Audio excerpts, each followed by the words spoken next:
আল্লাহ একদিন ফেরেশতাদেরকে ডাক দিয়া বলেন, ফেরেশতারা রে, তোরা তাকায়া দেখ আমার আইয়ুবের দিকে। আইয়ুবের কত সম্পদ, কিন্তু আইয়ুব একটা সেকেন্ডের জন্য আমি আল্লাহকে ভুলে না। আইয়ুব একটা মিনিটের জন্য আমি আল্লাহকে ভুলে যায় না। সর্বসময় আইয়ুব আমার ইবাদতের মধ্যে মশগুল থাকে। আইয়ুব আমার ইবাদত করে। আইয়ুব আমি ছাড়া অন্য কোনো দিকে যায় না। এই কথা চলে গেছে শয়তানের কানে। শয়তান বলে, আল্লাহ তোমার আইয়ুবকে সম্পদ দিছো, এই কারণেই তো কোনো টেনশন নাই, তোমার ইবাদত সুন্দরভাবে করতেছে, সম্পদ একটু নিয়ে যাও, দেখো আইয়ুবের অবস্থা কি হয়। আল্লাহ কয়, দেখ শয়তান, কাল থেকে তাহলে শুরু হয়ে যাবে আইয়ুবের পরীক্ষা। পয়গম্বর হযরত আইয়ুব আলাইহিস সালামের পরীক্ষা পরের দিন থেকে শুরু হয়ে যায়। আল্লাহ পাক রব্বুল আলামিন পয়গম্বর হযরত আইয়ুব আলাইহিস সালামকে একাধিক সন্তান দান করেছিলেন, পুত্র সন্তান। হঠাৎ করে পরের দিন সকালে একটা সন্তানও ঘরে নাই। আল্লাহ পাক রব্বুল আলামিনের এই ফায়সালা।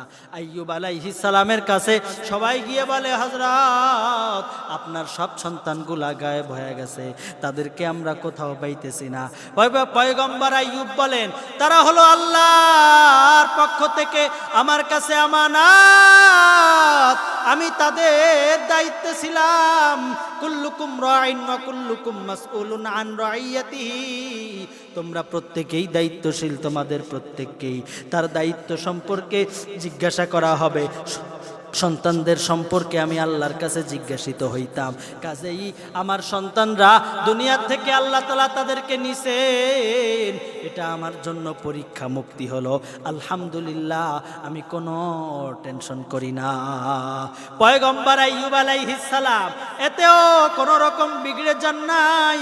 পরের দিন আল্লাহ পাক রব্বুল আলামিন পয়গম্বর আইয়ুব আলাইহিস সালামকে বিঘার পর বিঘা, শত শত বিঘা জমি দান করেছিলেন। এই জমিগুলা পয়গম্বর আইয়ুব আলাইহিস সালাম চাষ করতেন।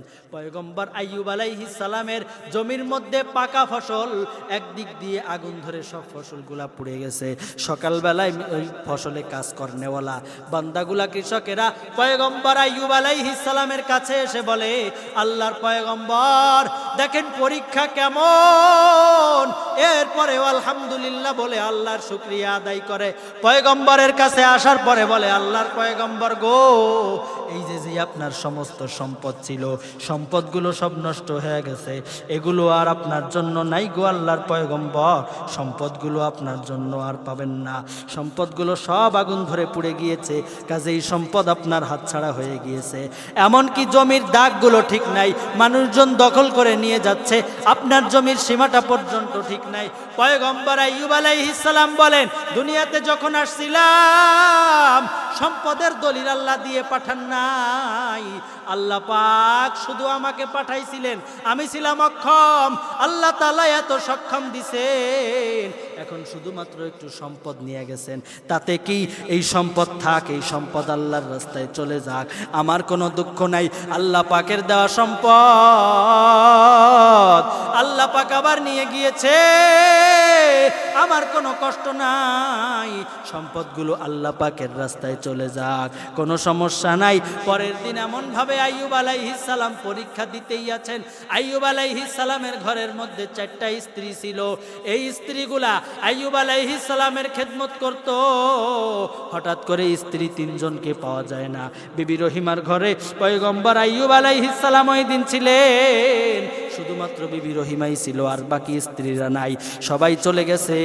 সবাই স্ত্রীরা কোনো এক বর্ণনায় পাওয়া যায় স্ত্রীরা চলে গেছে, অন্য বর্ণনায় পাওয়া যায় আল্লাহ পাক রব্বুল আলামিন পয়গম্বরের শরীরের মধ্যে বড় বড় ঘাড় পাচড়া দিয়া দিল। এই অবস্থা দেখে বিবিরা সবাই চলে গেল। পয়গম্বর বলে, রহিমারে, যদি তুমিও যাইতে চাও চলে যাও, কোনো বাধা নাই, কোনো মানা নাই, থাকলে থাকতে পারো, না হলে চলেও যাইতে পারো। বিবি রহিমা বলে, না স্বামী গো, আমার বাবা নবী, আপনি আমার স্বামী, আপনিও নবী, কাজেই আমি যাব না। স্বামীর অনুগত্য এটা মহা ইবাদত, আমি আপনার অনুগত্য করব, আল্লাহর ইবাদত করব, কাজেই আমি যাইতে পারবো না। কিছুদিন পর পয়গম্বর আইয়ুব আলাইহিস সালামের শরীরের এমন অবস্থা, এলাকায় আর থাকতে পারেন না। এলাকার মানুষগুলা বলে, রহিমা রে বের হয়ে যা, এলাকা থেকে তোর স্বামীর গায়ের গন্ধে টিকতে পারি না। হযরত আইয়ুব আলাইহিস সালামকে নিয়ে চলে যায় রাস্তার কাছে। রাস্তার পথিকেরা বলে, রহিমা তোমার স্বামীকে নিয়ে সরে যাও, এখানে আমরা থাকতে পারি না, আমাদের পথ চলার পথ হইল এইটা, কেমনে চলবো, বড় দুর্গন্ধ। বিবি রহিমা একা অসহায় স্বামীকে নিয়ে এবার চলে যায় ডাস্টবিনের মধ্যে, সেখানেও জায়গা হয় না। এক পর্যায়ে চলে যায় জঙ্গলের মধ্যে, গভীর জঙ্গলের মধ্যে গিয়া থাকে। বিবি রহিমা এবার স্বামীর জন্য খাবার জোগাড় করতে বিভিন্ন জায়গায় চলে যায়। লম্বা ঘটনা সংক্ষেপ করে দিলাম, বিবি রহিমা এইবার বিভিন্ন জায়গা থেকে অল্প অল্প করে খাবার এনে স্বামীকে খাওয়ায়। স্বামীকে এত আদর যত্ন করতে থাকে। ওইদিকে পয়গম্বর আইয়ুব আলাইহিস সালামের কি পরিমাণ শুকরিয়া আর আল্লাহর ইবাদত, পুরা শরীরের মধ্যে পোকা ধরে তাকে খাইতেছে। একদিন জিহ্বার মধ্যে 2টা পোকা লাগলে পয়গম্বর আইয়ুব কান্না করে দিয়েছেন। বিবি রহিমা বলে, স্বামী কাঁদেন কেন? বলে, এতদিন পর্যন্ত পুরা শরীরে পোকায় খাইছে, জিহ্বা দিয়ে আল্লাহ জিকির করার মাধ্যমে এই যন্ত্রণা নিবারণ করেছি, কিন্তু আজকে জিহ্বায়ও পোকা ধরছে। আল্লাহর জিকির করতে না পারলে তো আর ভালো লাগে না।